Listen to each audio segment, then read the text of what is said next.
critical steps to close a sales deal. There's no better feeling in sales than to hear those magical words of, yes, I will buy from you. It's a wonderful feeling, isn't it? And yet, so many average salespeople are missing the opportunities to hear those magical words because they don't have an effective sales process by having key steps to follow that will help them close more deals. And I'm going to share three absolutely critical steps to close more sales deals. Okay. Number one, we must earn the right to have a discussion with the prospects. We cannot expect to get it right away.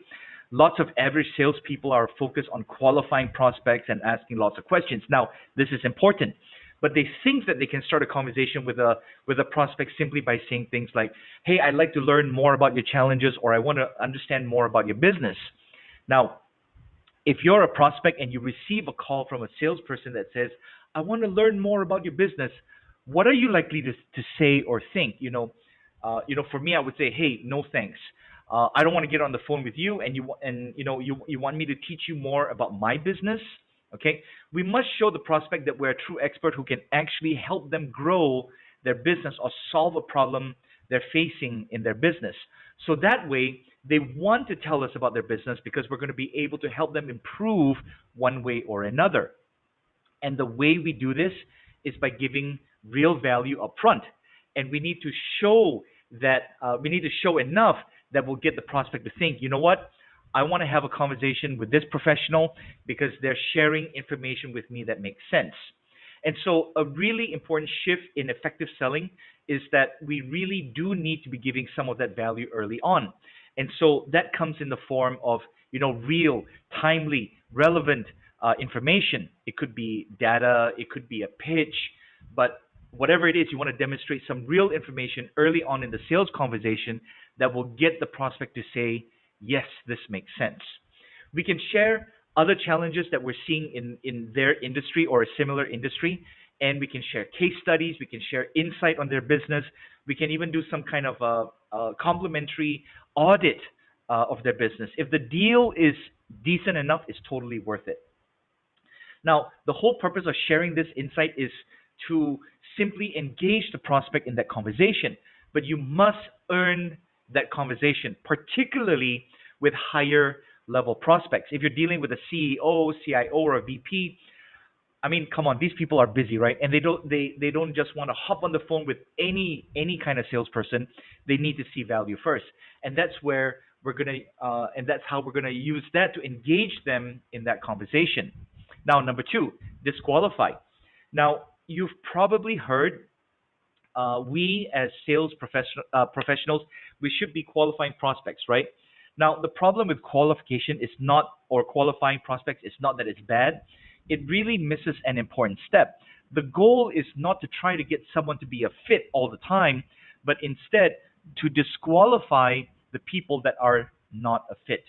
Now, the top performing reps are spending more of their time with qualified prospects. So they're willing to disqualify prospects that are not a fit, and then they move on.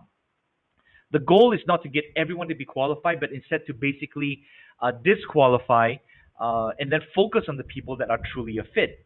And you need to tell yourself, I don't need to make every single prospect I come across to be a good fit.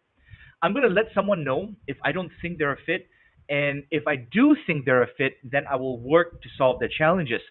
So it really starts by understanding their challenges and then clarifying them, about their top priorities. Now, if what you solve is not a top priority for them right now, then, it's probably not going to be a fit. And that's okay, because there's so many prospects out there, right? We just think that there aren't. So by clarifying their top priorities, you're going to understand where the challenges are that you solve, that fit in their world, and whether you're really going to move forward, because so many sales get slowed down because they're focusing on the wrong prospects, the prospects that really don't consider solving these issues a big priority. You also need to understand the cost of the challenges. When you know the cost of a specific challenge, you'll understand whether there's enough value in solving that challenge to justify the cost of your service. So we want to be asking prospect questions around the cost of their specific challenges. Simple question like, what would you say this problem or this challenging is costing you right now? And if it's a small number, maybe they're not going to be qualified. Now, if it's a big number, they're much more likely to be qualified, and they're probably going to see more value in your solution. Number three, solve the problem, because you're not just trying to pitch prospects or present to everyone. You're in the business of solving real challenges. The challenges that the prospect mentioned in that disqualification conversation are exactly the challenges that you want to be presenting on.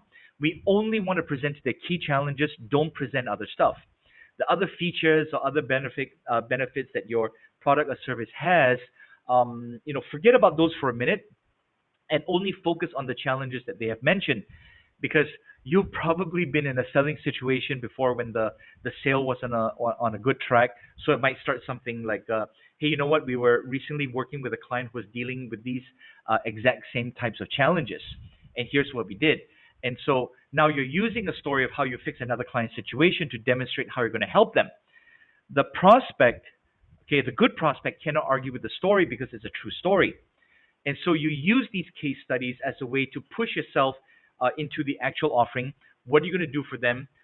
This is going to be really powerful way to connect the challenges that they have to the solution that you're presenting. Now, as you're going through the presentation, you need to get consistent feedback. During the solving phase, it should be a two-way dialogue. And that's where feedback comes in, making sure that they're fully engaged. So when you're sharing your offering, make sure that you get feedback to make sure they're on the same page with you. For example, what we're planning to do here is A, B, and C. Does that make sense in your particular situation? And then they're just going to nod their head, or they're going to say yes, or they might say no. Well, okay. Well, what we're going to do is X, Y, Z. Can you see how that would be useful to you?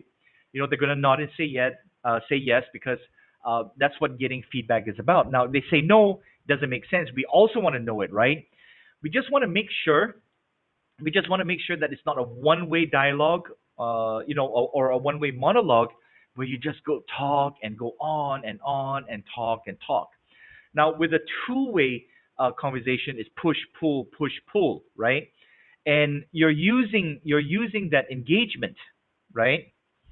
You're using the engagement to be able to you're using the engagement, so that at the end it's not like there's this difficult hardcore close, but instead it's a question of the logical next steps, because it's a sales process.